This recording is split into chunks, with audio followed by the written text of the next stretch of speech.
Muy buenos días. Continuando con el avance de la materia de periodoncia 1, hoy día vamos a tocar el tema número 8 que corresponde a la etiopatogenia de las enfermedades periodontales. Como ustedes saben, las enfermedades periodontales son enfermedades que van a afectar a los tejidos, a los cuatro tejidos, que son responsables de la protección y del sostén dentario. Estos tejidos periodontales pues estarían constituidos entonces o representados por la encía, el ligamento periodontal, el cemento radicular y el hueso alveolar. Estas enfermedades periodontales que van a quejar estos tejidos, que van a rodear a los dientes y también que van a rodear a los implantes, son enfermedades caracterizadas por ser multifactoriales. Eso quiere decir que hay más de un factor relacionado a su producción. Estas pueden ser, por ejemplo, producidas principalmente por los microorganismos y principalmente por bacterias, aunque también sabemos que pueden participar virus y hongos.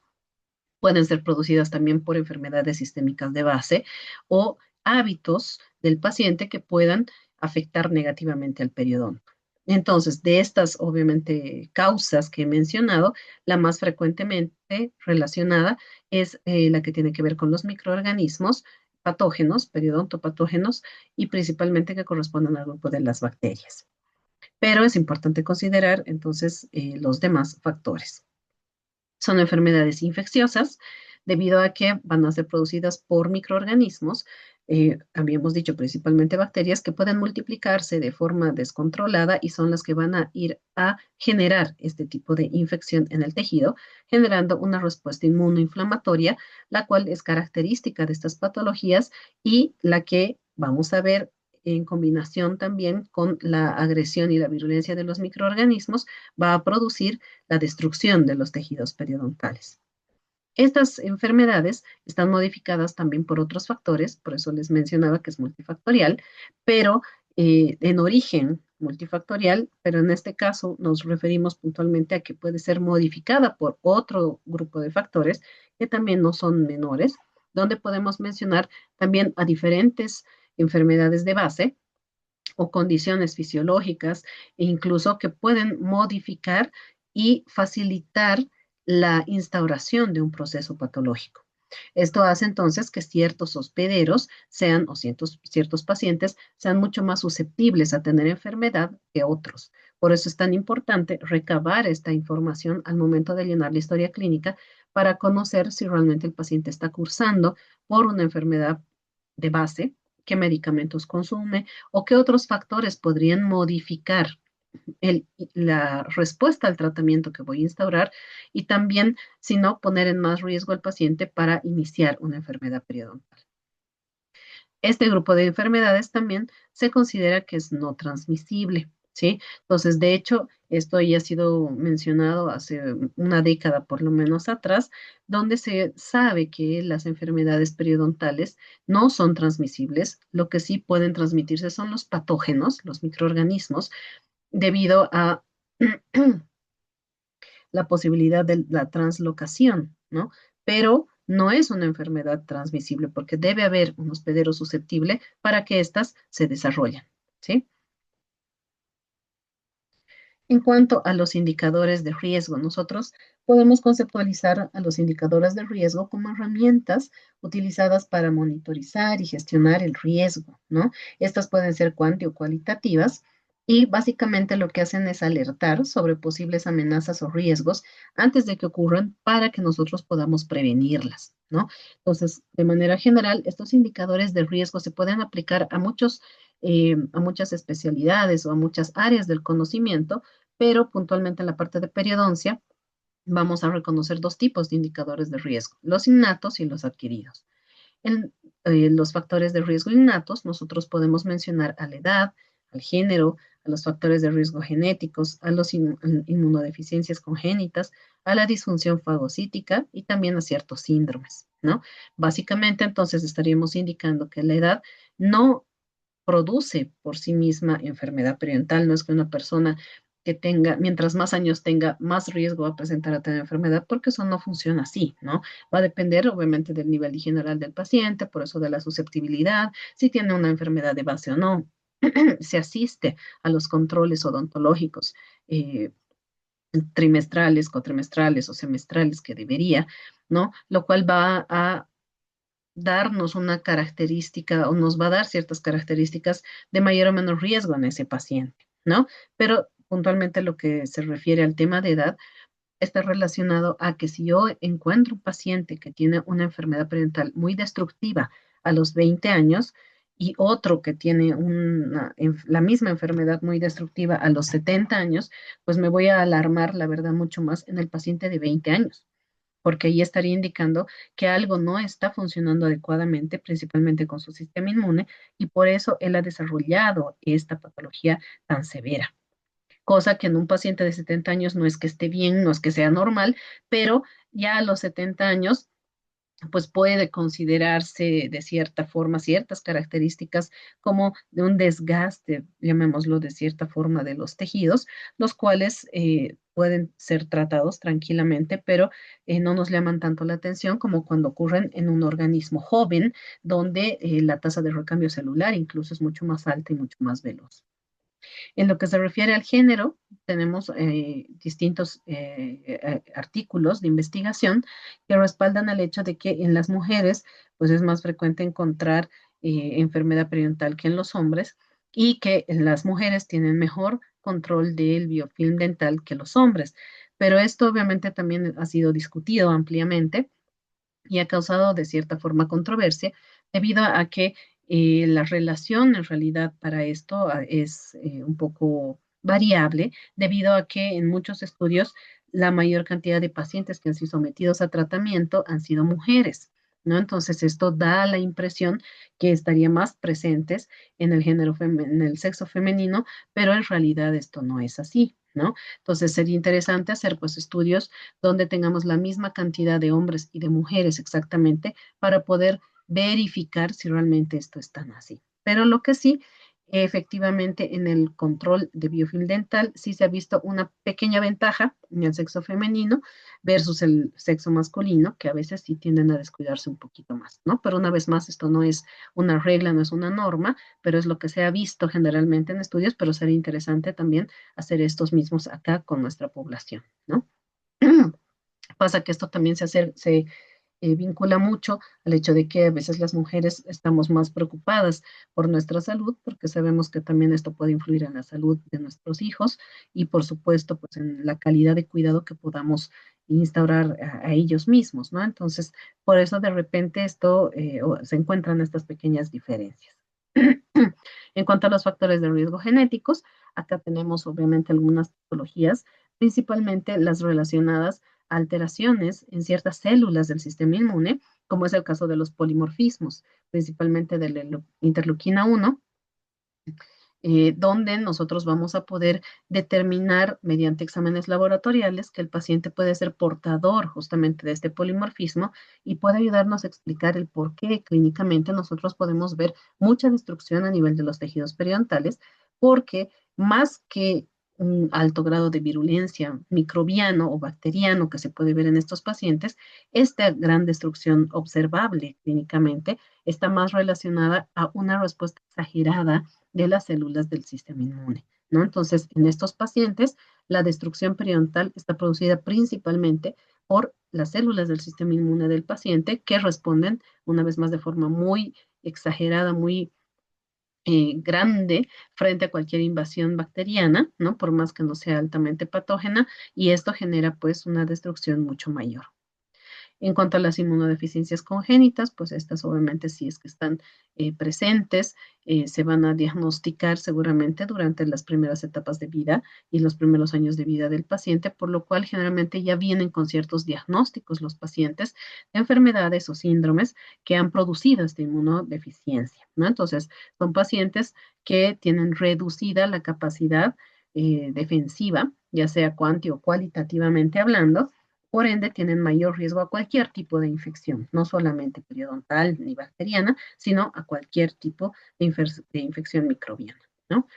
En cuanto a la disfunción fagocítica, también está relacionada a la respuesta o al tipo de respuesta del sistema inmune, ya que si hay una disfunción a nivel de lo que es la fagocitosis, pues también va a haber una respuesta deficiente frente a las infecciones, ¿no? Lo cual puede agravar el cuadro, acelerar el inicio de la peritonitis y hacer que este avance todavía mucho más rápido.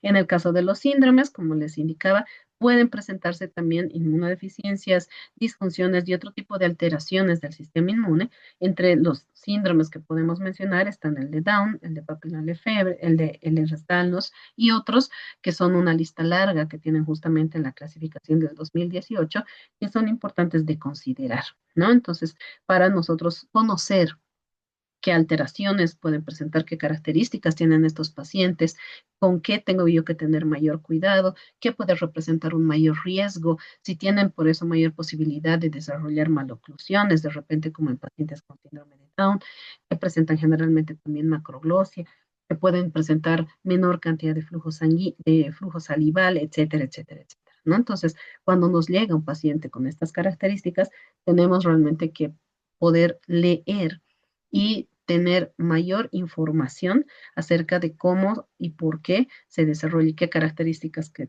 tienen estos pacientes.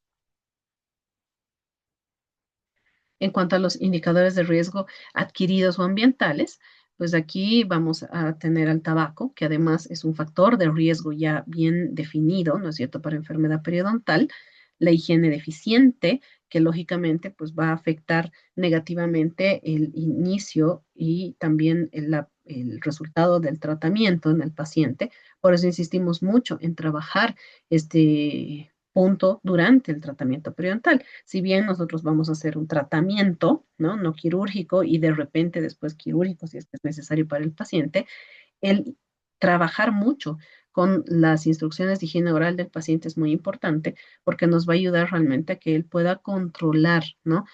Adecuadamente la eliminación de las superficies y por lo tanto el riesgo puede bajar, ¿no? Más importante todavía en pacientes que tienen pues el riesgo mucho más alto. Entonces es algo que se trabaja desde la primera sesión de forma continua en el tratamiento y también en la terapia de mantenimiento. Los medicamentos, algunos de ellos, como ustedes también ya van a ir viendo en las demás clases teóricas, pueden inducir cierto agrandamiento o modificación del volumen gingival, lo cual va a producir pseudosacos de profundidades considerables, 4, 5, 7 milímetros o más, lo que va a dificultar la higiene del paciente y va a facilitar el acúmulo de biofilm dental.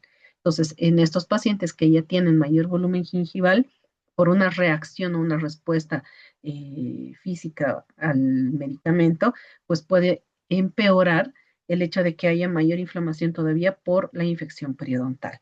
Entonces, de hecho, en la mayoría de estos pacientes, por eso es eso lo que desata o desencadena este agrandamiento, por eso es tan importante tener una óptima higiene en estos pacientes y un control muy de cerca. El estrés, ya sea físico, emocional, psicológico, de cualquier tipo, que está comprobado que disminuye la respuesta del sistema inmune, ¿no? Entonces, obviamente va a ser muy importante de considerar. Los defectos inmunes adquiridos, generados por algún consumo de medicamentos o por tener alguna patología presente.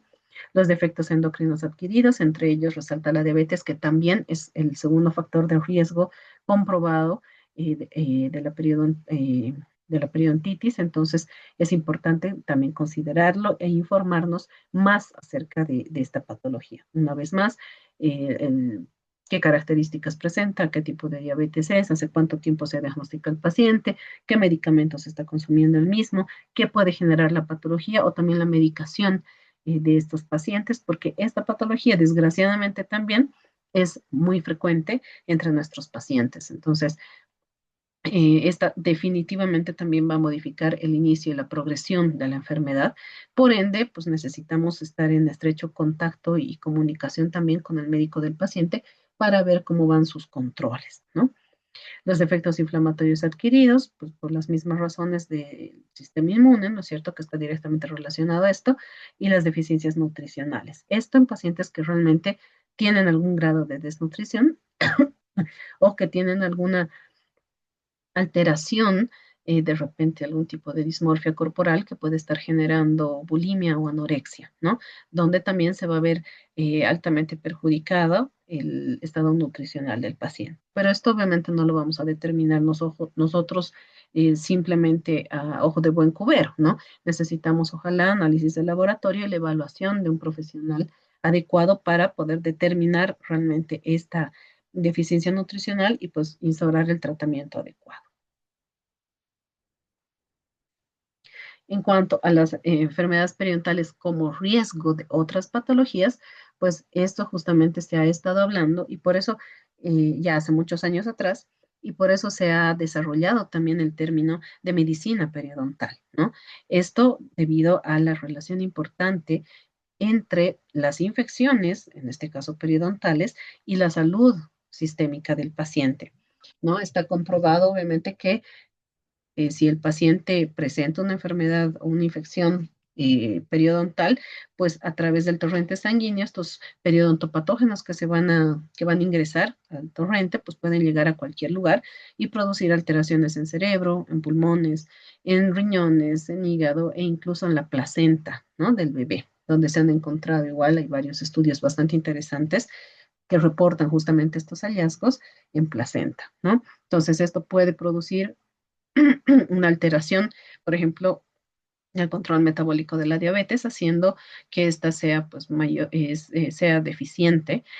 Puede producir o estar relacionada también con enfermedades coronarias, principalmente porque se han encontrado también estos microorganismos en placas ateromatosas dentro de arterias, ¿no? Importantes que llevan la sangre, enfermedades cerebrovasculares, pues se ha relacionado también mucho al tema justamente por el tema también de los ateromas, ¿no? Por su presencia en los ateromas,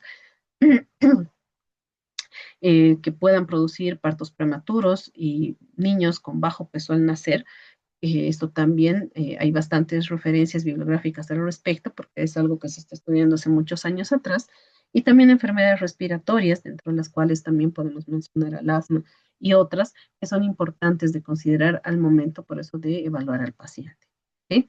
Entonces, estas enfermedades periodontales no, como cualquier infección, ¿no es cierto? No se va a quedar solamente aislada y relacionada y estática, pues, en la cavidad bucal, sino que fácilmente puede llegar a otro lugar del cuerpo humano por el torrente sanguíneo. Entonces, esto es importante también de explicárselo al paciente porque él no sabe y muchos pacientes piensan que cuando tienen 3 dientes fracturados en boca, 2 restos radiculares, están con abscesos, con fístulas, no se dan cuenta realmente que esta infección, esta pus que en muchos casos se produce y que ellos van ingiriendo todo el tiempo, es realmente algo riesgoso que puede complicar severamente su salud, ¿no? Como generalidades, mencionar que todas las enfermedades periodontales, tanto las gingivales como las periodontales propiamente dichas, tienen una alta prevalencia mundial, ¿no? Entonces, ustedes saben que estas enfermedades están después de la caries, ¿no? En nivel de prevalencia en diferentes continentes y nuestro país y obviamente nuestra ciudad no es la excepción, ¿no? Entonces, hay diferentes grados de severidad, evidentemente, de esta patología. En algún caso se va a circunscribir solo en la encía, en otros casos pues va a ir más allá y va a afectar el tejido de soporte del diente, pero el detalle es que está presente, ¿no? Entonces, por eso es importantísimo saber diagnosticarla para poder realizar tratamientos también adecuados en estos pacientes, ¿no? Otro punto importante a mencionar es que no todas las gingivitis progresan a periodontitis.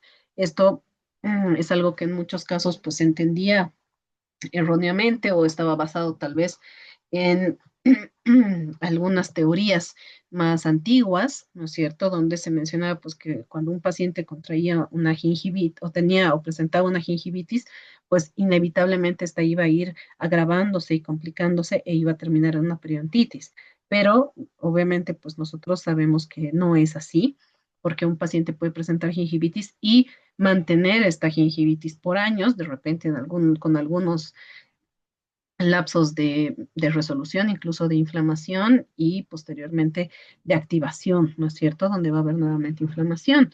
Y lo mismo en relación a la periodontitis. Hay pacientes que ustedes en la clínica van a ver que tienen muy poco acúmulo o de hecho nada de acúmulo de biofilm y presentan sacos periodontales profundos. Entonces, esto no es una norma y está ligado netamente a la susceptibilidad del hospedero, ¿no?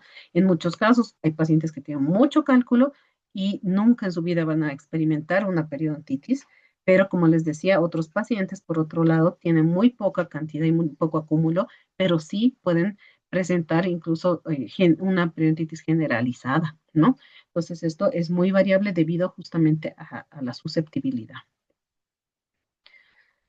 Mencionar también que solamente una pequeña parte de la población va a desarrollar una periodontitis avanzada o una periodontitis mucho más severa.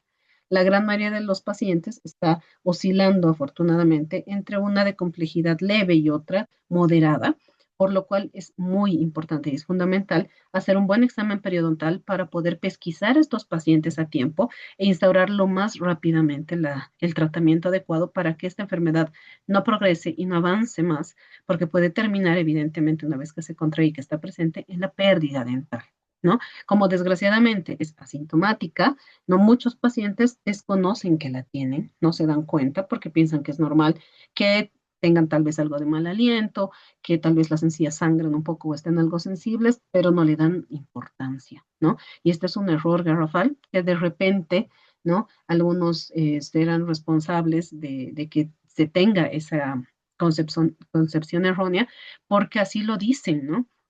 Consideran en muchos casos que al una mujer estar embarazada, pues es normal que pierda dientes, que es normal que sangre la encía, que es normal que a cierta edad pues, los dientes se muevan, y esto obviamente no es normal, ¿sí? Entonces, depende de nosotros que realmente podamos educar y explicar al paciente cómo son las cosas para que se tomen medidas y se evite llegar a estos extremos, porque desgraciadamente, cuando el paciente tiene una enfermedad parental avanzada, son más los procedimientos que se van a requerir, tienen que ser ejecutados por parte de un especialista, en muchos casos se termina en cirugía y se van a perder dientes, los cuales tienen que ser también después recuperados de alguna forma, ya sea a través de prótesis o de implantes, bueno, prótesis sobre implantes, que va a encarecer mucho el tratamiento y va a dificultar mucho el acceso al mismo por la mayoría de la población, porque estas enfermedades también, desgraciadamente, son mucho más frecuentes en poblaciones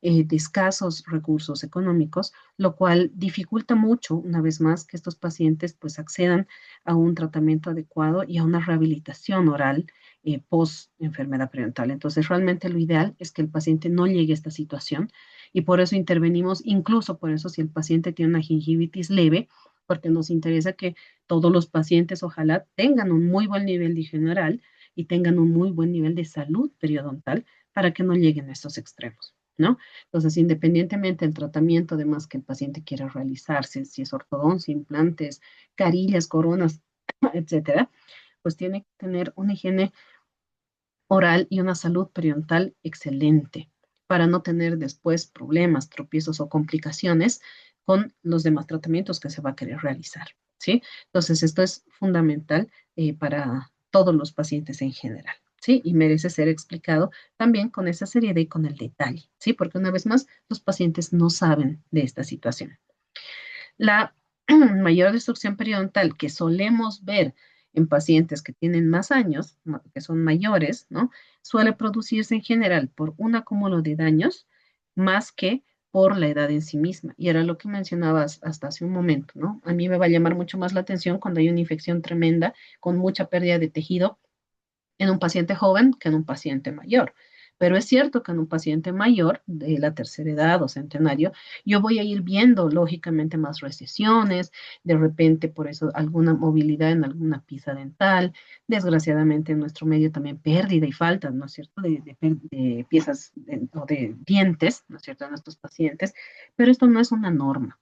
¿Sí? Como afortunadamente muchas personas sí están más pendientes de su salud, sí están leyendo de repente o informándose o tratando de mantenerse por lo menos informada al respecto de la salud oral, hemos notado que ha habido una mejoría, ¿no es cierto? Muchos pacientes ya no vienen a hacerse las extracciones, sino que quieren conservar los dientes y quieren mejorar, ¿no es cierto?, su salud y su higiene. Entonces, esto ayuda mucho a que esta cantidad antes de personas mayores que veíamos como norma características que a veces eran complejas, ¿no es cierto?, pues vaya reduciéndose y más bien ahora tengamos pacientes que tienen mayor número de dientes en boca y que aunque tengan recesiones, pues los quieren mantener lógicamente porque nada es igual que un diente. Entonces, es importante explicarles porque muchos pacientes también piensan que por ser una persona mayor está destinada irremediablemente a perder todos sus dientes, ¿no? Y terminar con prótesis, pero esto es totalmente falso.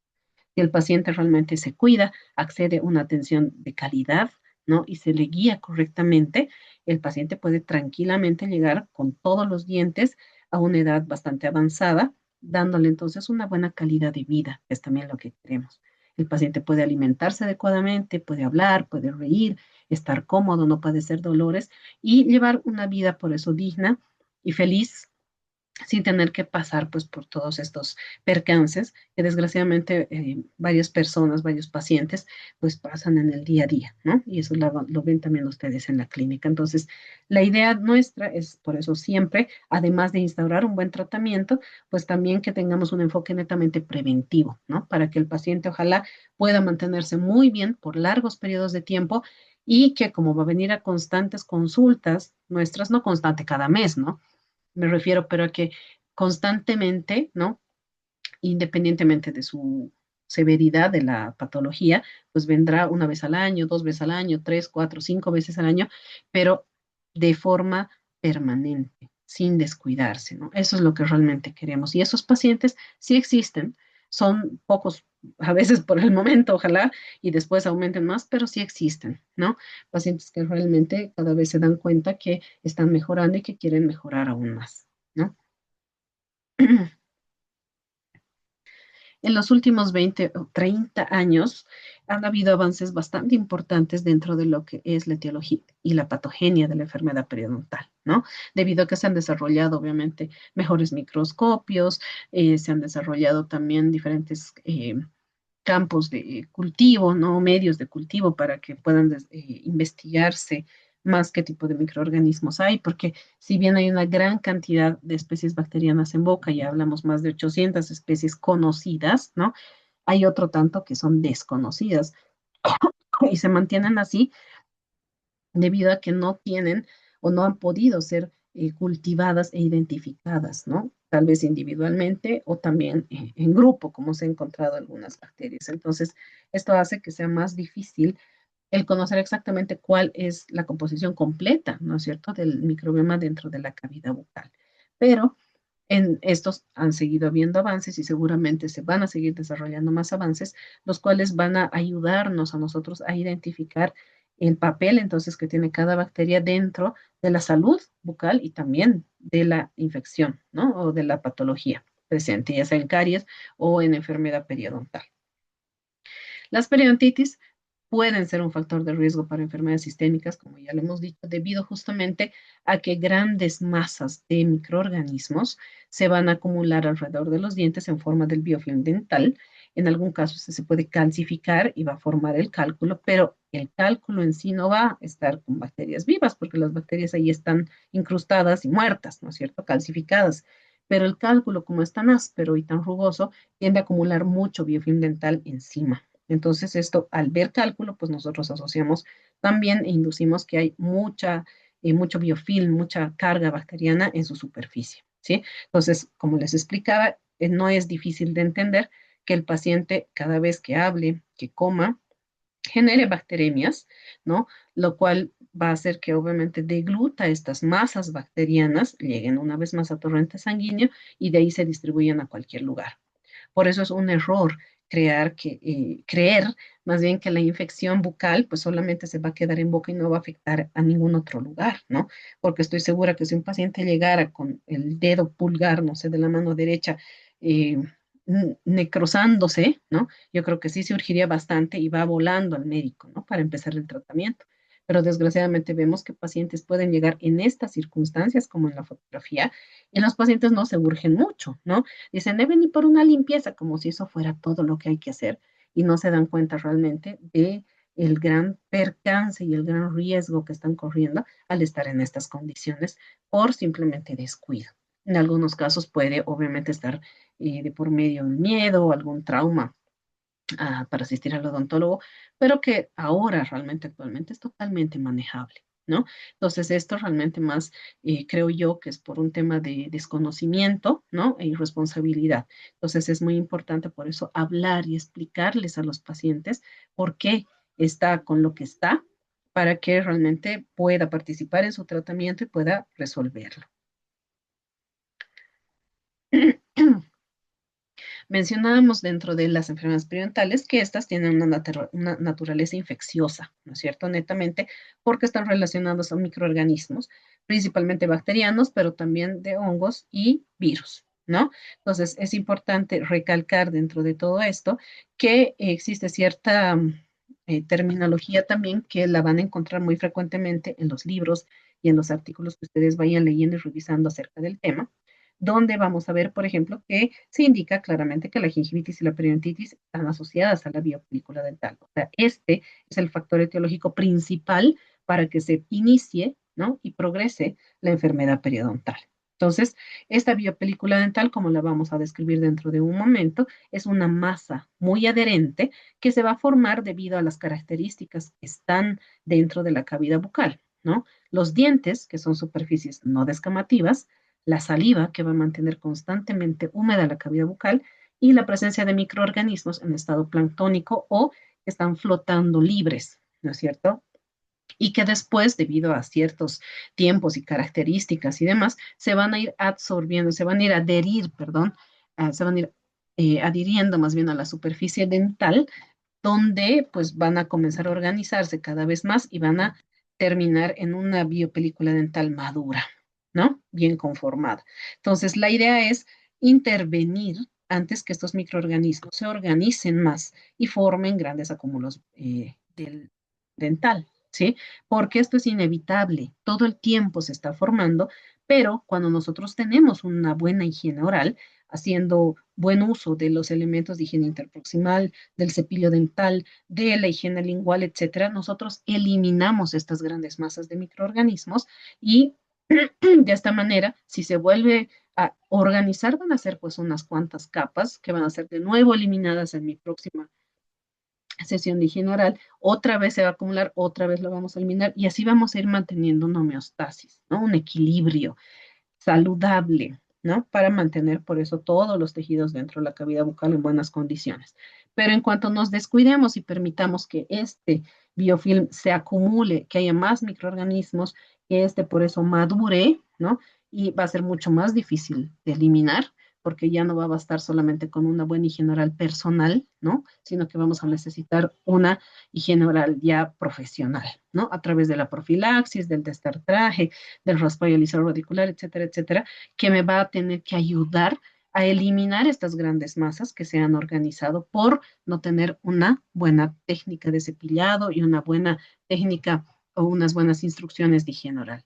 Por esto también se capacita o se le capacita al paciente desde la primera sesión de tratamiento porque va a ser la base del tratamiento, cualquier tratamiento periodontal que queramos realizar.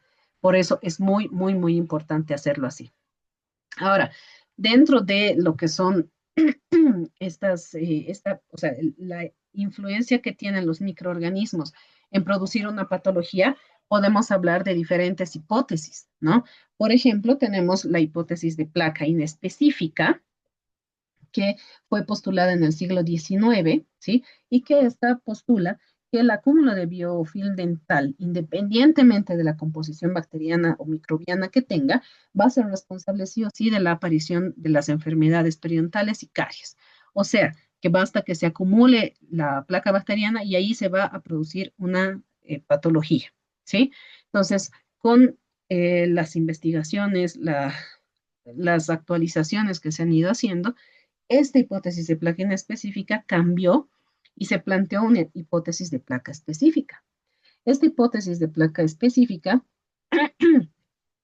se planteó, bueno, valga la redundancia, por Loesch y justamente salió como una observación a esta hipótesis de placa inespecífica porque no se justificaba todo lo que se veía en los pacientes, ¿no? Había pacientes, como les mencionaba hace un momento anterior, en un ejemplo, donde se veía que tenía poco acúmulo de biofilm o de masa bacteriana y había una gran destrucción de tejido periodontal.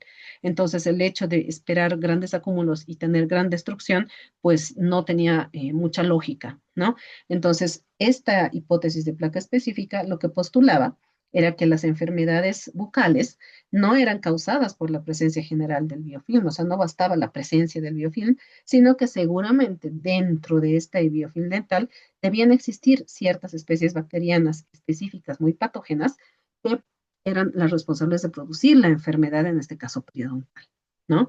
Entonces, aquí ya se avanzó un poquito más en poder entender, ¿no? La complejidad, obviamente, de lo que estamos viendo ahora, que es el biofilm dental, ¿no?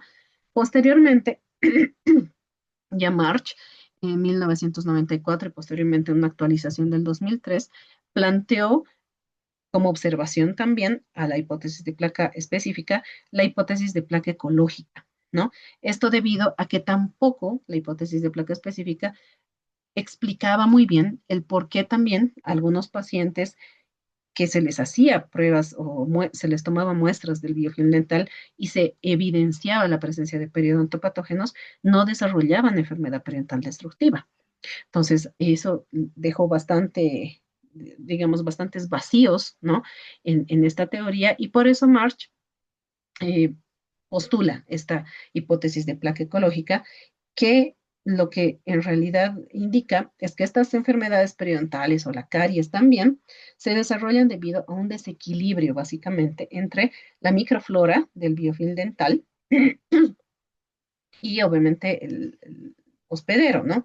Esto podría deberse a factores ambientales que ya hemos mencionado, lo cual permitiría entonces que ciertos microorganismos puedan crecer de forma descontrolada. Entonces, si bien además se podían encontrar ciertos microorganismos que se sabían que eran patógenos y otros que de repente no eran tan patógenos hasta ese momento, acá se identifican sus subespecies dándonos a conocer que, por ejemplo, en Porphyromonas gingivalis, pues tenemos especies que son menos patógenas y otras que son altamente patógenas.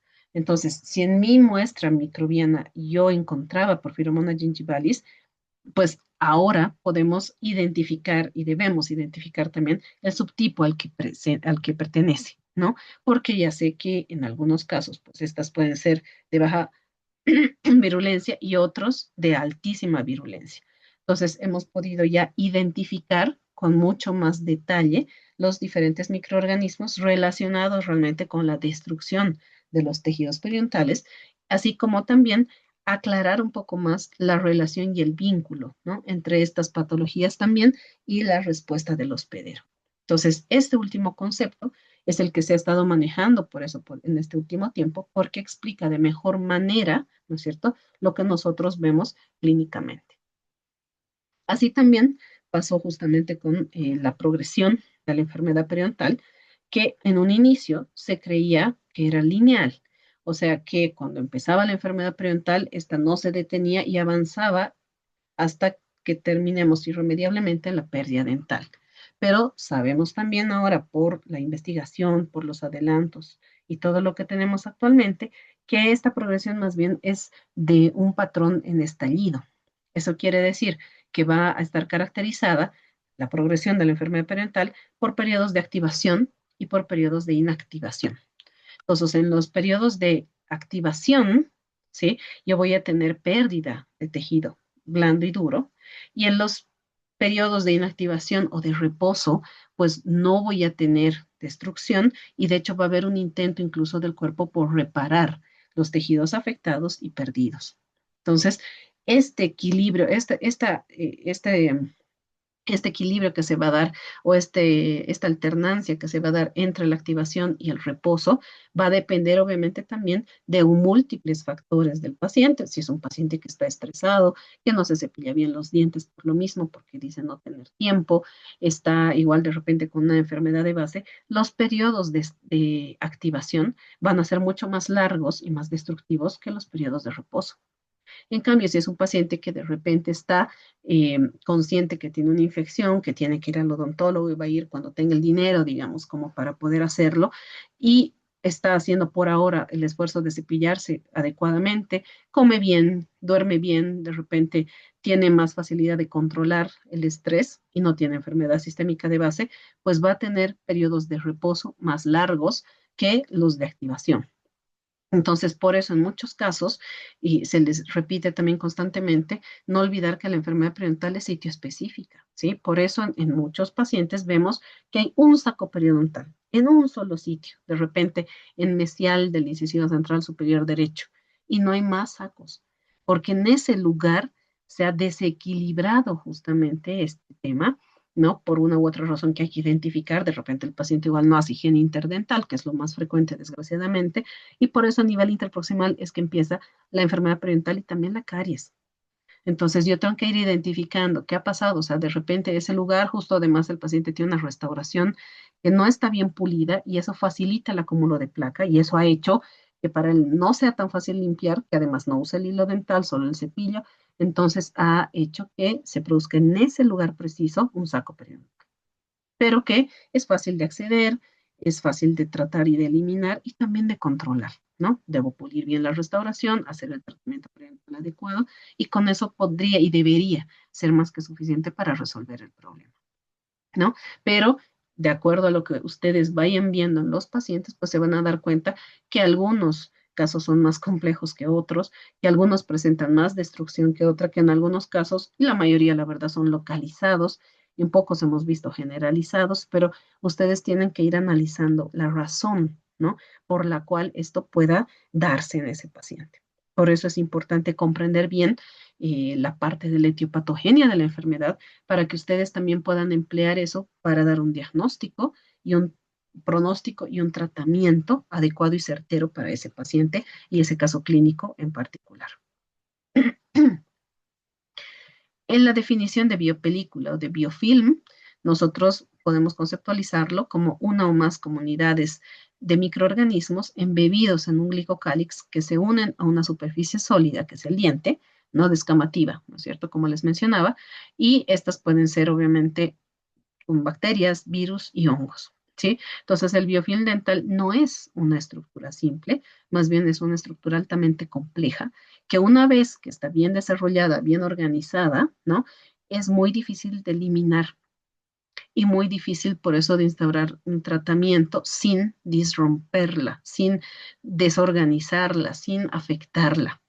Por eso cuando un paciente viene y está con mucho, digamos como en una fotografía anterior, con mucho cálculo, mucho biofilm, yo no puedo directamente, por decirles, indicarle que vaya a una cirugía o empezar mi tratamiento y decirle, bueno, es una infección, entonces toma antibiótico, ¿no? O utiliza un enjuague bucal sin haber hecho la eliminación de cálculo y biofilm, porque lógicamente las masas de bacterias tan organizadas que están ahí se van a reír del antiséptico y del antibiótico que yo pueda indicar al paciente porque no van a alcanzar a llegar, ¿no es cierto?, donde deben llegar para eliminar microorganismos. Cuando yo utilizo algo local, como un enjuague bucal, con un antiséptico, que generalmente trabajamos con el gluconato de clorexina al 0,12%, que es el gol estándar dentro de los antisépticos hasta ahorita, bucales, yo aspiro a que pueda afectar desde la parte externa hacia el interior, ¿no es cierto? El biofilm, pero esto no va a pasar, porque este biofilm y los microorganismos que están dentro de este biofilm están tan bien organizados que van a tener la capacidad de mandar a la superficie a las células que puedan resistir justamente este compuesto o este antiséptico. Lo mismo pasa cuando yo doy un medicamento de efecto sistémico, como un antibiótico, por ejemplo. Puedo dárselo al paciente por vía oral o puede ser inyectable y el paciente lógicamente lo va a tomar como yo le indique, con suerte, porque a veces los pacientes tampoco cumplen esto completo, no hacen un tratamiento completo y eso también nos conflictúa mucho, pero asumiendo que el paciente lo esté tomando bien, vamos a saber que el medicamento va a llegar, ¿no es cierto?, a través del torrente sanguíneo y del transudado, que es el fluido gingival crevicular, bueno, que cuando hay inflamación se vuelve un exudado, y de esta forma llega al surco gingival y va a tratar de ingresar entonces para destruir microorganismos dentro de esta masa por esa vía, pero tampoco lo va a poder hacer, porque muchos de los microorganismos tienen la capacidad también de resistir el efecto antimicrobiano, ¿no? De cualquier tipo bacteriostático, bactericida, del antibiótico, ¿no? Entonces yo necesito, por eso siempre, hacer una terapia mecánica que me rompa, me disrumpa me desorganice esta masa de bacterias, calcificada o no calcificada, para que yo recién entonces, después de que todas las superficies están impecablemente limpias, instaure mi terapia antibiótica, si es que es necesaria, porque no es necesaria en todos los pacientes, solo en muy pocos casos, o mi terapia de antiséptico local mediante un enjuague bucal. Si yo no hago esto, pues el efecto va a ser nulo, va a ser como que el paciente se enjuague con agua, ¿no? No me va a servir de absolutamente nada, pero cuando la superficie dental está limpia, está exenta de estas masas bacterianas, pues ahí sí el antiséptico me va a funcionar. Ahí sí la clorexidina se va a poder absorber a la superficie dental y me va a formar una película que les va a dificultar mucho a los microorganismos que tienen la capacidad de adhesión al diente que se adhieran. Entonces, por eso cuando el paciente utiliza bien también la clorexidina, nos refiere, ¿no? Que incluso después de comer sigue sintiendo los dientes como recién cepillados, muy lisos, muy limpios, ¿no? Debido justamente al efecto que tiene este producto sobre los dientes. Pero esto también lo han debido ver en otras clases teóricas, entonces tampoco voy a ahondar mucho más. Pero me interesa que ustedes sepan la importancia de eliminar, de por qué nosotros tenemos que eliminar absolutamente todo el biofilm calcificado y no calcificado de la superficie dental, ya sea coronaria, ya sea cervical o ya sea radicular, para permitir entonces una cicatrización adecuada a través de regeneración, de reparación, que es el fenómeno que más se da, pero que es la que en definitiva nos va a llevar a un éxito en el tratamiento. Si yo no elimino bien el biofilm supra o subgingival, pues la infección va a continuar. ¿Sí? Entonces yo necesito eliminarla por completo para recién tener un buen resultado y un buen efecto. Les mencionaba que los microorganismos que están dentro de la cavidad bucal, pues varios cumplen funciones benéficas, ¿no es cierto? Tenemos una flora benéfica, saprófita, ¿no es cierto?, dentro de la boca, y tenemos que cuando algunos de estos microorganismos proliferan, pues sí van a poder volverse patógenos y van a generar infecciones, o puede haber la presencia de otros microorganismos exógenos a la cavidad bucal que puedan generar, pues obviamente más fácil infecciones y nos dificulten mucho el tratamiento. Entonces, no es algo que pase frecuentemente, ¿no? Pero puede pasar. Esto generalmente, por ejemplo, con Echerichia coli, ¿no? Y algunos treponemas que pueden llegar a producir infecciones bucales, pero no son flora eh, que originalmente está en cavidad bucal, ¿no? Entonces, eso uno. Otro, dentro de la cavidad bucal, después de que se ha producido una infección y ha empezado con la gingivitis y esto ha progresado a una periodontitis en pacientes susceptibles, pues vamos a ver que la flora bacteriana cambia. Ya no se mantiene con los mismos microorganismos de baja virulencia que estaban sobreviviendo ahí supragingival con oxígeno, sino que ustedes saben que más bien ya van a aparecer bacterias totalmente anaerobias, ¿no? Gram negativas y anaerobias estrictas, que son altamente patógenas y altamente destructivas. Entonces, estos microorganismos, como todos los demás, tienen la capacidad de ir de un lugar a otro. Por eso también es importante que cuando ustedes hacen y inician el trabajo en paciente, se hace por eso una eliminación completa. Les he dicho de todo el biofilm y el cálculo de toda la cavidad bucal, de todos los dientes, de todas las superficies. Se le capacita al paciente para que tenga una muy buena higiene oral con aditamentos de higiene interdental, hilo dental o cepillo interproximal o también con el cepillo dental para los dientes y la lengua, ¿sí? Pero también es importante explicar la importancia del trabajar mecánicamente en orden. Entonces, yo voy a comenzar con un destartraje boca completa siempre en la primera sesión. Y si tengo que hacer raspado y alisado radicular en mi paciente porque tiene sacos, yo voy a ir trabajando también de forma ordenada, abordando los cuadrantes, por ejemplo, cuadrante uno, luego el 2, luego el 3, luego el 4, o por sextantes, si realmente es un caso generalizado, o con sacos muy profundos que implican mucho trabajo, empezando por el sextante uno, 2, 3, 4, 5, 6, ¿sí? Si yo no hago esto y picoteo de aquí por allá y quito un poco de cálculo en anterior inferior y otro poco de cálculo en postero superior, pues lo que voy a lograr, ¿no? Es prácticamente nada, ¿no? Más bien complicarle tal vez la vida al paciente porque de repente yo estoy limpiando una superficie, eliminando las masas de biofilm que se han acumulado en este sector, por ejemplo, de un primer y segundo molar superior derecho, ¿sí? pero esa zona que me va a quedar, entre comillas, limpia, exenta de infección, porque voy a ir avanzando en lo demás, fácilmente se va a volver a recontaminar con el resto de la cavidad bucal que yo no he trabajado. Si sigue habiendo cálculos, si sigue habiendo supuración, si sigue habiendo todo y yo no estoy eliminando adecuadamente, pues fácilmente los microorganismos a través de la saliva van a ir de un lugar a otro. Y ese fenómeno se denomina translocación. Esto puede pasar de un saco a otro, de un diente a otro, de la lengua o de las amígdalas hacia un saco periodontal o del saco periodontal hacia la lengua y las amígdalas y la saliva. Entonces, por eso es importantísimo ser organizado y ser también agresivo al momento del trabajo. Agresivo en el sentido de ser muy minucioso con la eliminación de biofilm y cálculo e instaurar inmediatamente las instrucciones adecuadas de higiene oral para el paciente. Porque si yo estoy trabajando minuciosamente y el paciente no, en su casa sigue sin cepillarse, sigue sin utilizar el hilo dental, no ha cambiado de cepillo, sigue con su cepillo duro, que no limpia absolutamente nada, entonces estamos en un problema, ¿no? Porque el paciente no está considerando la responsabilidad realmente que tiene de participar dentro de mi tratamiento. Porque yo no puedo ir a la casa y cepillarle las 3, 4, 5, 6 veces al día que requiere el paciente. ¿No es cierto? Yo voy a cumplir con mi trabajo profesional, pero necesito la participación del paciente porque es él el que va a hacer esto. Entonces, eso también es importantísimo de que le expliquen al paciente y que si quieren puedan conseguir igual información que la hay, ¿no?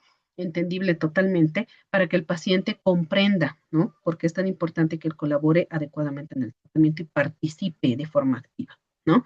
Entonces, esta translocación de microorganismos que va a haber, que va a implicar entonces la movilidad de un lugar a otro de la cavidad bucal de los microorganismos, también implica que se pueda transmitir, ¿sí? Los microorganismos, no la enfermedad periodontal, ¿no? Pero sí los microorganismos de una persona a otra.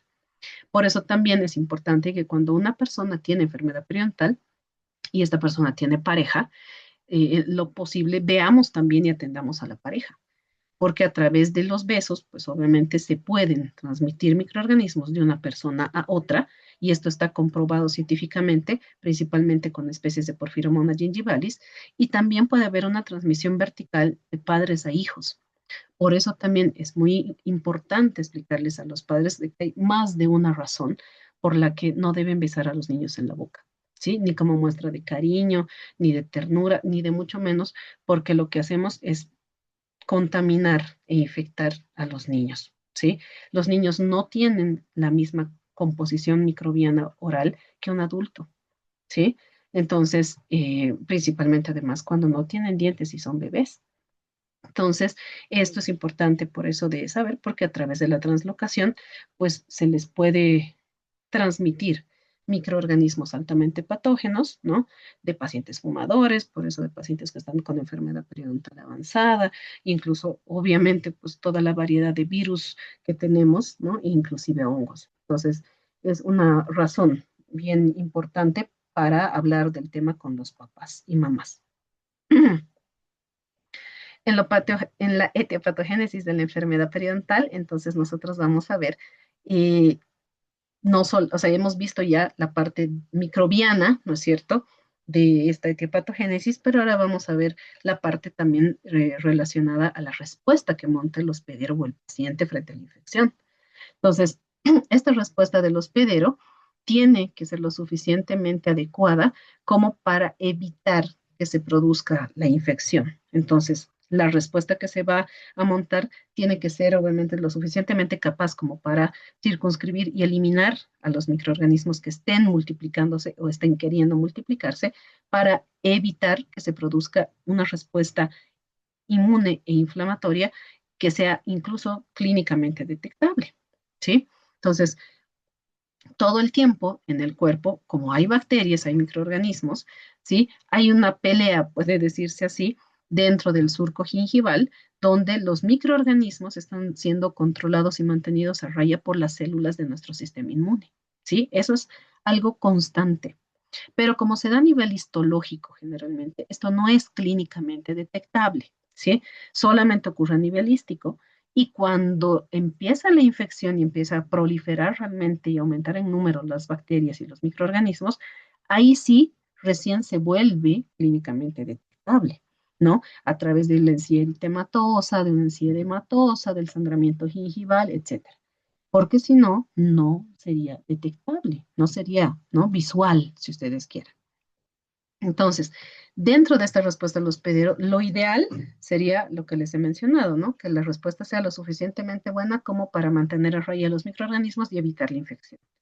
Pero en algunos casos estas respuestas son muy exageradas y muy grandes, ¿no?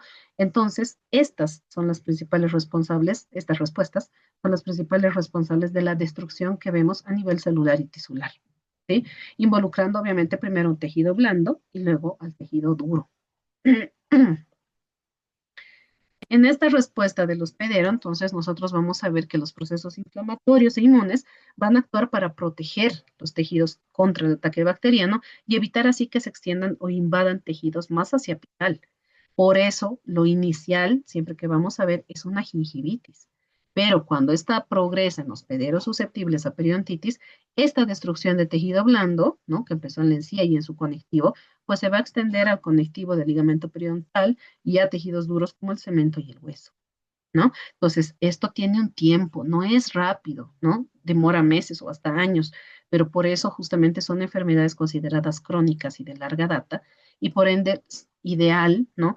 Realizar exámenes adecuados para poder encontrarla y detectarla a tiempo y tratarla a tiempo.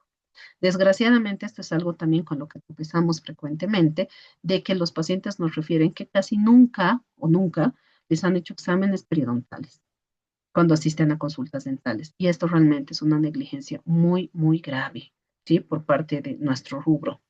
Entonces, creo que y espero que con la formación que ustedes están recibiendo, estos errores garrafales se eliminen por completo, ¿no? Todo examen que se realiza a un paciente tiene que ser de toda la cavidad bucal, ¿no? Acuérdense de todo lo que ustedes también han visto en semiología estomatológica seguramente, donde se examina el paladar, el piso de la boca, los carrillos, los rebordes alveolares, en el caso de que estos estén edéntulos, los dientes, si hay presencia de dientes, el tejido periodontal, etcétera, etcétera, etcétera, la articulación temporomandibular, etcétera, etcétera, los labios, ¿no? La piel, o sea, es un examen completo. No sean dientistas, ¿sí? De solamente ver un día me duele este diente, entonces solo así te voy a hacer y nada más, porque el diagnóstico, en realidad, rara vez es uno, generalmente son varios. Y no va a haber otra forma de llegar a buenos diagnósticos y por ende a buenos tratamientos si yo no tengo una acuciosidad, una minuciosidad, un cuidado, ¿no? De analizar todo lo que presenta el paciente para dar mis diagnósticos, ¿sí? Entonces yo le hago flaco favor al paciente si me hago la ciega o el ciego y solamente le curo un diente, le hago una tapadurita en un diente, nada más a lo que ha venido, ¿no? Cuando el paciente de repente está en estas circunstancias, ¿sí? Y presenta estas características clínicas y necesita mucho más que eso, ¿sí? Y donde no es una buena excusa decir es que el paciente no tiene dinero, es que el paciente no, porque el paciente, a pesar de que no tenga dinero, si ustedes le explican la importancia y la gravedad del caso, pues el paciente puede hacer un esfuerzo, porque el paciente quiere seguir comiendo bien, hablando bien y tener una buena calidad de vida, ¿sí? Entonces, esto es bien, bien importante dentro de esta parte para considerar y realizar también procedimientos éticos, ¿sí? En nuestros pacientes. Ustedes le van a explicar todo lo que requiere. Si el paciente se lo hace o no, obviamente depende del paciente, pero ustedes tienen la obligación de decirle al paciente todo lo que está pasando, por qué está pasando y ayudarle a tomar también una decisión adecuada pensando en su salud y en su bienestar, ¿sí? En algunos casos, las reacciones defensivas pueden ser perjudiciales, ya decíamos, porque pueden ser muy exageradas y eso puede llevar a un daño de tejidos periodontales, ¿sí? Pero esto afortunadamente tampoco es muy común y frecuente, ¿no? El porcentaje de polimorfismos es bajo. En nuestro medio, desgraciadamente, no hay estudios al respecto, pero seguramente si en otros países de Europa o Estados Unidos es el porcentaje bajo, me imagino que también acá puede ser de la misma forma. Y también hay estudios de Brasil y de Chile, ¿no? Que así lo confirman. Por ende, entonces, puede ser responsables, esta respuesta del hospedero, de gran parte de la destrucción tisular que observamos durante la gingivitis y la periodontitis, ¿no? Pero obviamente en pacientes puntualmente afectados. Entonces, hay una gran, por eso, variabilidad en la presentación de las enfermedades periodontales y que va a depender mucho del sujeto, del diente y del sitio, que generalmente también son los tres niveles que nosotros vamos a ir examinando cuando vemos la enfermedad periodontal. Entonces, esto está netamente ligada a la susceptibilidad del hospedero, ¿sí? Pacientes susceptibles por enfermedad sistémica, por que fuma, porque no tiene una buena respuesta inmune, porque, etcétera, etcétera, como hemos ido mencionando hasta ahorita, pueden ser más susceptibles a enfermedad periodontal y por ende en esos pacientes sí, una gingivitis puede pasar a una periodontitis. Básicamente, en líneas generales, la gingivitis entonces se produciría por una sobrecarga bacteriana, por un mal control de placa, o sea, una mala higiene oral, y también por alteraciones del sistema inflamatorio o inmune que puede producir inflamación gingival muy manifiesta, ¿no? En cambio, la periodontitis se puede producir por una predisposición del huésped, porque tiene que haber un hospedero susceptible, no se olviden, por un ataque microbiano intenso en cantidad y en calidad, o por la incapacidad de desarrollar una respuesta inmune eficaz, ¿no? Entonces, eso justifica lo que vemos clínicamente. En el caso de una gingivitis, pues tenemos diferentes complejidades y diferentes severidades, ¿no? De casos, donde en muchos de ellos, pues apenas vemos un cambio en el color de la encía. Evidentemente acá está con la pastilla reveladora, pero lo que aquí se aprecia es el gran acúmulo de biofilm sobre las superficies dentales, ¿no? Por eso es muy útil utilizar estas pastillas antes, durante y después del tratamiento para que el mismo paciente haga el control y la comparación de cómo llegó y cómo se está yendo. Porque si el paciente llega así, con esta cantidad de biofilm, y se va así, pues es para morirse, ¿no es cierto? O sea, no ha mejorado en absolutamente nada y de repente eso también es mi responsabilidad, ¿no? Entonces, esto es algo que se debería trabajar, por eso, muy frecuentemente en los pacientes. En el caso de tener algunos pacientes pues con cierto eritema, cierta inflamación, principalmente en área de encía marginal y también papilar, pues y algo de acúmulo de cálculo, ¿no es cierto? De repente en pequeñas cantidades, pues esto no representa un gran reto, ¿no? No es un trabajo muy complejo de hacer. Tenemos que eliminar todo el cálculo, el biofilm e instaurar instrucciones de higiene adecuadas para ese paciente, dándole un buen cepillo dental, enseñándole a usar el hilo dental y escogiendo una técnica de cepillado buena y efectiva para él, ¿no? O ella. Entonces, siendo el caso, pues ahí si nosotros podemos hacer un tratamiento más rápido, menos doloroso y molesto, ¿no? Y obviamente más económico para el paciente. Pero si la complejidad va subiendo, y de repente este paciente pues estuvo así años atrás y actualmente está así porque se ha descuidado bastante, nunca se hizo el tratamiento, no asistió a ningún tipo de control ni de tratamiento por eso odontológico. De repente pues esto se ha ido complicando más y la inflamación se ha hecho mucho más manifiesta clínicamente, donde veo todavía más inflamación, más edema, más cambios en cuanto al color, etcétera, en la posición y de hecho ya estoy viendo algunas partes rectas, ¿no es cierto?, con pérdida de la anatomía normal de la papila. En otros casos, tal vez todavía más complejos, en pacientes que tal vez han sido tratados ya por periodontitis, pero que actualmente no tienen saco periodontal, pero sí tienen recesiones gingivales donde más fácilmente se acumula biofilm y más difícilmente el paciente lo elimina, ¿no? Lo cual puede generar tranquilamente también la presencia de una gingivitis en un periodonto reducido, ¿no?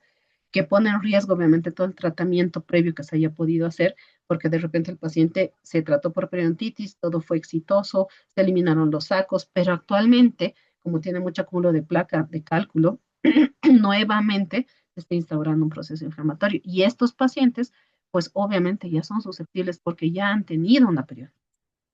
Entonces puede que actualmente esté con una gingivitis en un periodonto reducido, pero, ¿no? Este paciente es susceptible, ¿no? Está en mayor riesgo a los demás. Entonces no va a ser la misma situación, ¿no? Por eso es importante también trabajarlos eh, de una manera mucho más detallada y completa. En cuanto a la gingivitis, pues vamos a ver que esta se desarrolla en días, ¿no? Pero es muy variable también. En la bibliografía se describe que incluso puede instaurarse ya visiblemente, clínicamente detectable a las 48, 72 horas o a las 5 días. Pero una vez más, esto va a depender de un paciente o va a variar de un paciente a otro, ¿no? Lo que sí se sabe es que el biofilm dental se organiza rápidamente. Incluso si yo tengo una muy buena técnica de higiene interdental y de caras libres, pues, y elimino la gran mayoría del biofilm, porque jamás voy a eliminar todo al 100%, eso es imposible, pero si elimino la gran mayoría, suficiente como para mantenerme en equilibrio, ¿no? En homeostasis, y puedo mantener en salud periodontal todos mis tejidos, pues en estado de salud todos los tejidos, pues rápidamente se va a volver a acumular biofilm y voy a tener que volver a hacer lo mismo, ¿no? Por eso se aconseja que los cepillados sean después de cada comida. Entonces, si un paciente come 6 veces al día, pues debería cepillarse 6. Eso de las 3 veces al día surgió justamente por eso, porque había 3 comidas grandes, hay 3 comidas grandes, ¿no? El desayuno, el almuerzo y la cena. Pero en muchos casos, incluyéndonos, pues estamos acostumbrados a picar, a comer entre comidas o a tener un refrigerio, ¿no? En la mañana y en la tarde. Entonces, después de esos, deberíamos, pues también, higienizarnos los dientes, ¿sí? La gingivitis se caracteriza por tener signos clínicos reversibles. Es la única patología que es reversible. Por eso su pronóstico realmente es bueno, porque el procedimiento no es complejo, es rápido y una vez más es reversible. Eso quiere decir que puedo eliminar todas las alteraciones que yo veo. Si está eritematoso, si está edematoso, yo puedo hacer que esto se revierta y vuelva a la normalidad. Es la única patología en la que se ve esta situación. Patología periodontal, ¿no? También es importante diferenciar lo que es la encía clínicamente sana de una encía prístina. Esto porque así está referido también en la bibliografía, principalmente en el libro de Linde, donde nos ayuda a hacer esta diferenciación, indicando que la encía clínicamente sana es aquella donde no hay cambios ni alteraciones en las características de color, forma, tamaño, posición, consistencia y no sangra, ¿no? En cambio, una encía prístina es aquella encía en la que si se obtiene ese estado, pues generalmente de forma experimental, ¿no? En pacientes que están siendo sometidos a alguna investigación y donde se les hace profilaxis, pues prácticamente diaria, ¿no? O por lo menos interdiaria, y donde tienen pues una higiene, ¿no? Espectacularmente buena, porque también tienen un control profesional bastante frecuente, ¿no? Cosa que no pasa en la realidad de la mayoría de nosotros. Entonces, esto les permite a ellos, pues, que prácticamente no tengan acúmulos de biofilm o estos sean muy, muy, muy pequeñitos. Entonces, a esto se le denomina por eso como encía prístina, ¿sí? Entonces, en esta encía prístina tenemos muy poca cantidad de biofilm dental y de microorganismos, ¿sí? Y esto es obviamente algo artificial, como les decía, mientras que en una encía clínicamente sana no hay características de anormalidad en la encía, no sangra, pero puede haber alguna cantidad detectable de biofilm dental, pero está en equilibrio, ¿sí? Entonces, es una cantidad suficiente como para que el cuerpo se haga cargo y pueda mantener esta homeostasis, ¿sí? Esa es la diferencia entre una y otra. El paso de salud hasta gingivitis, entonces, y periodontitis, tiene muchos factores desconocidos relacionados principalmente con el tiempo, ¿no? Y esto va a ser tremendamente variable de un paciente a otro. Por eso, mientras más información tengamos, mejor vamos a poder analizarla, ordenarla y llegar a un diagnóstico pues más certero. En la gingivitis lo importante es que vamos a ver siempre que están alteradas las características clínicas de la encía, que es el único tejido periodontal clínicamente detectable, y vamos a ver cambios en el color, en la forma, en el tamaño, en la posición y en la consistencia. Puede haber sangramiento al sondaje o no, porque cuando está empezando, ¿no? No vemos sangramiento aún, pero sí vemos cambios en las características clínicas de la encía, ¿no? Pero cuando ya hay sangramiento, pues se supone que la inflamación está más avanzada. La patología solamente está confinada en encía, entonces no afecta ni a ligamento periodontal ni a hueso. No existe saco ni pérdida ósea. Acá es importante determinar esto, pues generalmente para decir que no hay pérdida ósea yo necesito radiografías, porque no tengo visión de rayos X, ¿no es cierto? Entonces necesito valorar con una radiografía, con técnica de paralelismo, para evidenciar si realmente no hay pérdida ósea. Y en cuanto a la no existencia de saco, es de un saco verdadero, porque en varios de los pacientes podemos ver pseudosacos o sacos falsos debido a que la inflamación produce mayor profundidad en el surco gingival o del surco gingival por este aumento de volumen, ¿sí? Entonces es importante diferenciar muy bien un saco verdadero de un saco falso, ¿sí?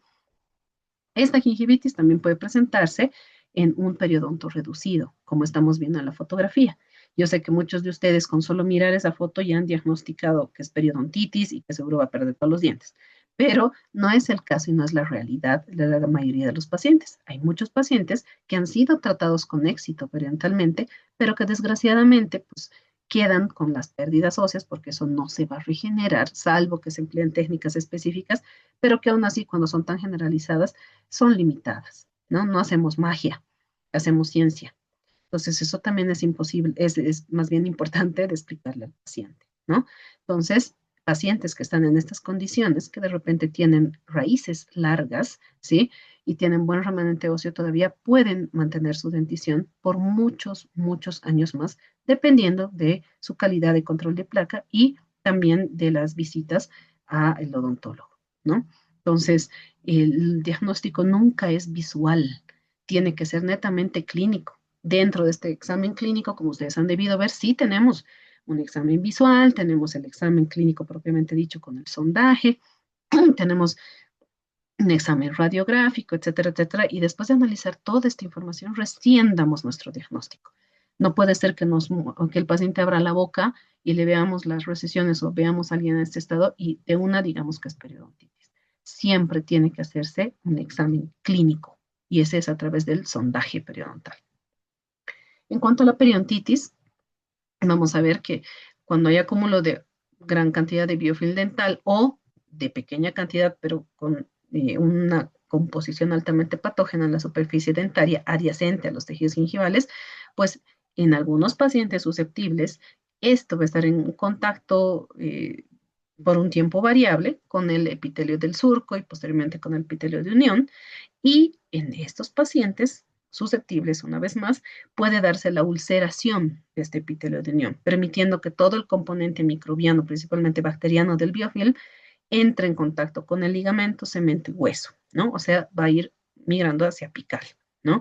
Y cada vez profundizándose más, donde las bacterias y sus bioproductos, entonces, van a entrar en contacto con estos tejidos y van a empezar a generar destrucción.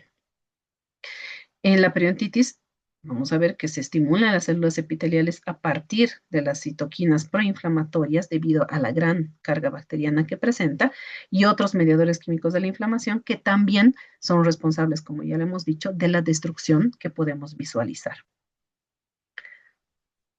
Vamos a ver que los neutrófilos son los que van a predominar la respuesta inicial a esta patología o a la infección, ¿sí? Periodontal, propiamente dicha, y donde vamos a ver, obviamente, que estos, bueno, se van movilizando, ¿no? A través de los vasos sanguíneos para llegar rápidamente al sitio de la infección y tratar de contener esta infección, ¿no? Son atraídos, de hecho, al surco gingival, al igual que otras células del sistema inmune, como los monocitos, los macrófagos y los linfocitos, ¿no?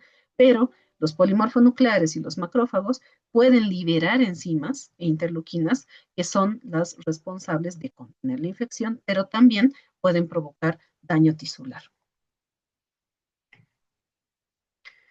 Es importante saber que la periodontitis también tiene un fuerte componente genético, ¿no? En la enfermedad periodontal. O sea, no es que va a ser hereditaria, ¿no? Que inevitablemente si mi mamá o mi papá la tuvo, yo la voy a tener, sino que existen ciertos rasgos